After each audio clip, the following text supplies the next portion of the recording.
Okay, everyone. The Prime Ministers will be here in just seconds, I think. After the press conference, you can be seated in this room or go back to the waiting room, but you can't go in between. If you want to cover the next press conference as well, you can stay here if you like. Okay?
Velkommen til pressekonferanse på toppen av Munch-museet.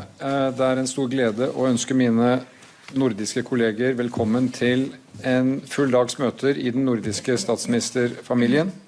Og for at alt dette skal henge godt sammen, så har vi hatt møtet vårt på engelsk, så jeg vil innlede på engelsk, og så det fullt ut anledning for dere å stille spørsmål på et av de nordiske språkene, eller på engelsk når vi ferdig med våre innledninger. This has been a historical meeting in the Nordic family. It's the first Prime Minister meeting since we left Madrid, and it was clear that Sweden and Finland are on their way to become members of NATO. That process has been launched, and ratification has been made by Danish, Norwegian, and Icelandic Parliament. We welcome our friends in this context. It is indeed historic. We believe that Nordic cooperation in this family is more important than ever in recent times.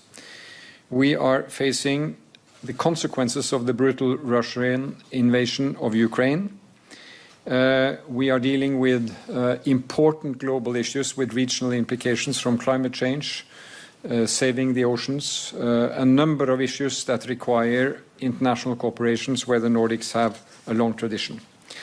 We have spent time on a number of issues. Let me mention just a few. We have reiterated our support to Ukraine and Ukraine's right to defend itself and to fight for its sovereignty. And we are committed to support that fight and to live up to that expectation. Also, when 6 months have passed, we have to stay that course. We have agreed to continue a process that started before the applications for NATO membership, namely of deepening our security cooperation and our defense cooperations. And we have today agreed to mandate our ministers of foreign affairs, ministers of defense, and chiefs of defense to go through the whole spectrum of cooperation, training, common purchase, and so on among the Nordic countries to see if we can go deeper and maximize our common interests, and then consider it again among the prime ministers. We have taken the opportunity of discussing challenges arising from China in today's world.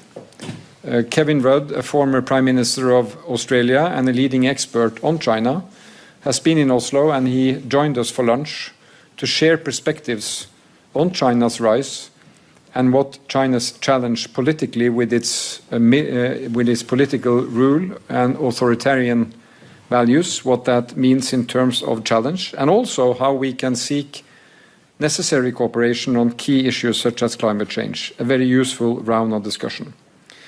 We have also agreed to promote cooperation on healthy marine ecosystems in the Nordic oceans. We had an excellent presentation from leading scientist Even Moland from Havforskningsinstituttet, who gave an overview of the state of affairs in the waters around the Nordic countries. We are united by waters.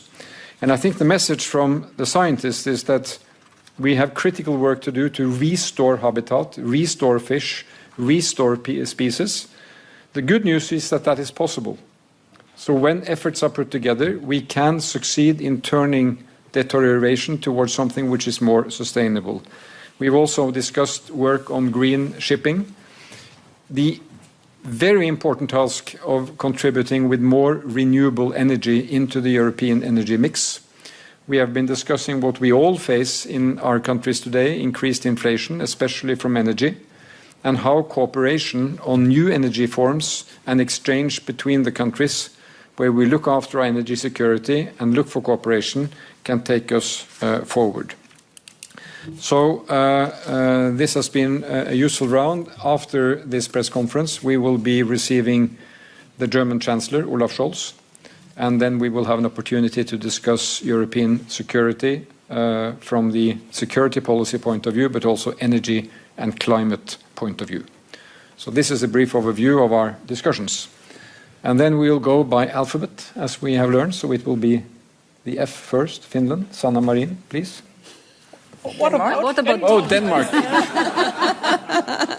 I also always think of the Kingdom of Denmark, so that is K. No, we will start with the D. Please, Mette.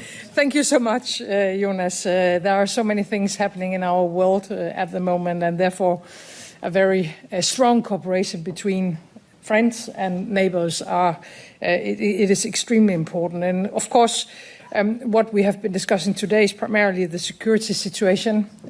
Russia's brutal invasion of Ukraine has marked a new reality for European security. We have to stand even stronger together in Europe and also in the Nordic region. When we discussed defense today, it was against the backdrop of Sweden and Finland's joining NATO. They are very strong allies of all of us. And asking me, NATO will be much stronger with the two Nordic countries as members.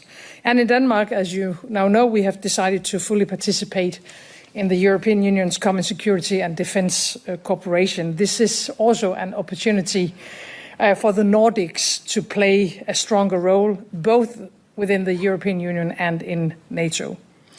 Putin's use of gas as a tool to weaken the rest of us, to weaken Europe, demonstrate fully that energy policy has become now a security policy as well.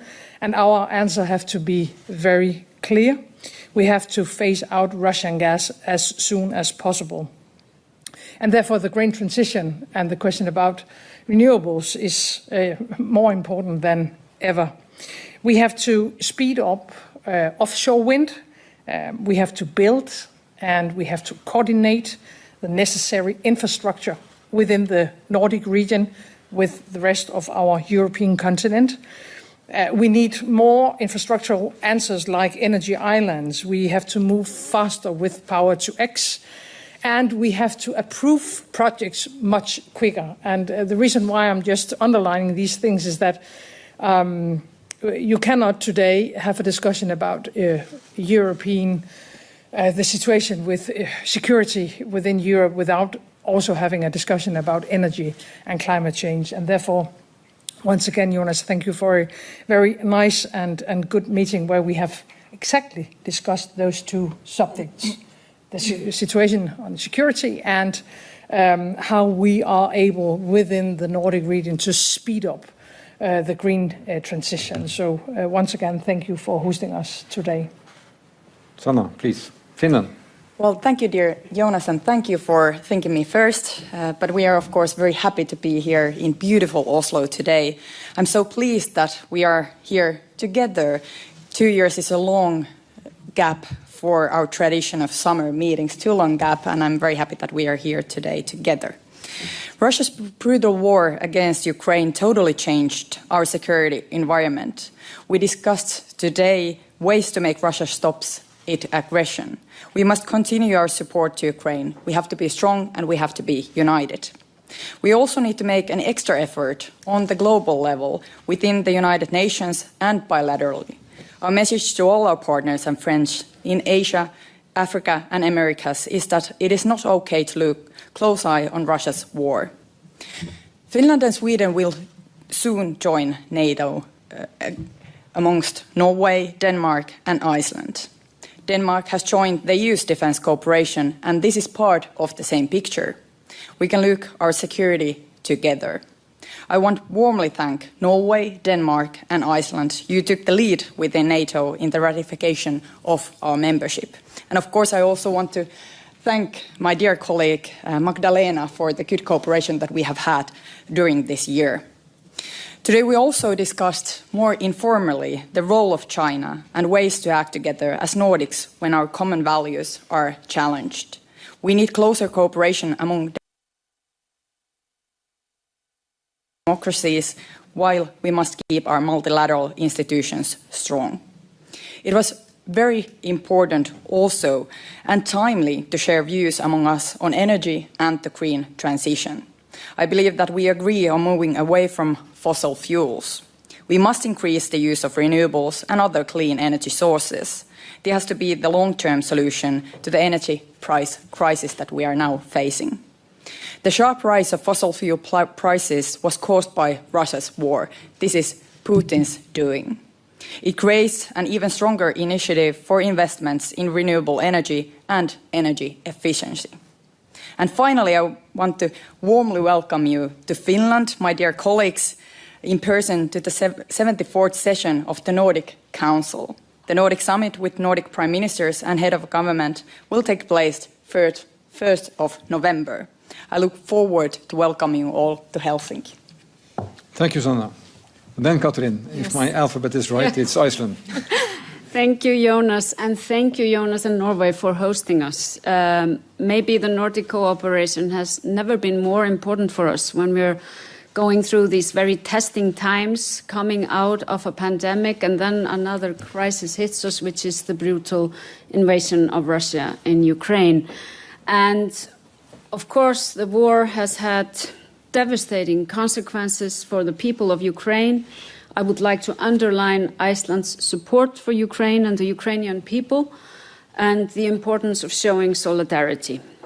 The war has had far-ranging consequences for the security situation in Europe, and we see, as my colleagues have mentioned, food security and energy security threatened. As you all know, we have ratified the application of Sweden and Finland in NATO, and we think that these two deep-rooted democracies will be a very important addition to the alliance.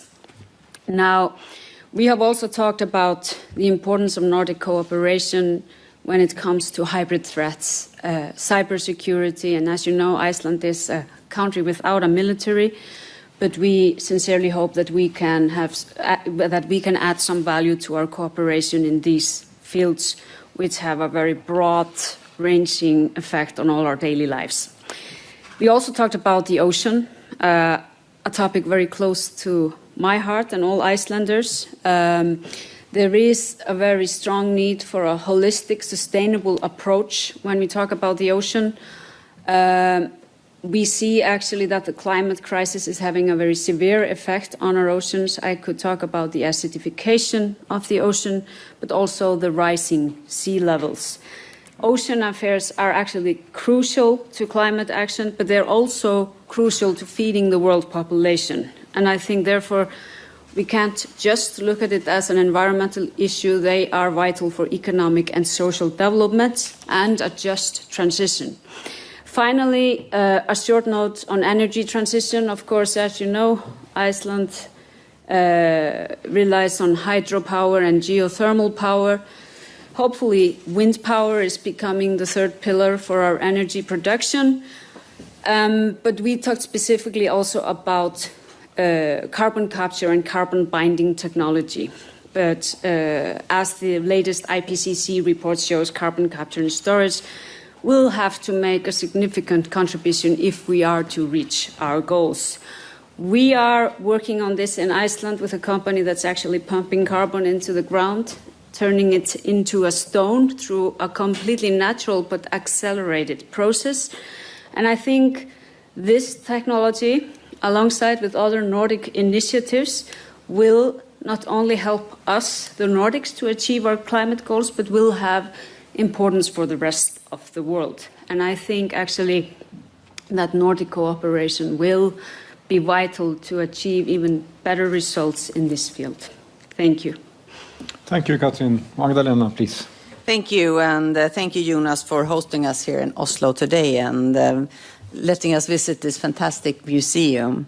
And first of all, I want to join you, Sanna, in expressing our deepest gratitude to our neighbors, Denmark, Norway, and Iceland, for processing our applications in record speed. You were among the first 5 NATO members to ratify our accession. And I also would like to reply on thanking you, Sanna, for the close cooperation we've had during this spring. And we're very truly lucky to have such good neighbors.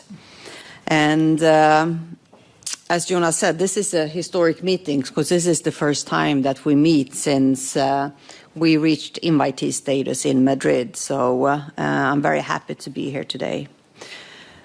With Sweden and Finland as NATO members, the entire North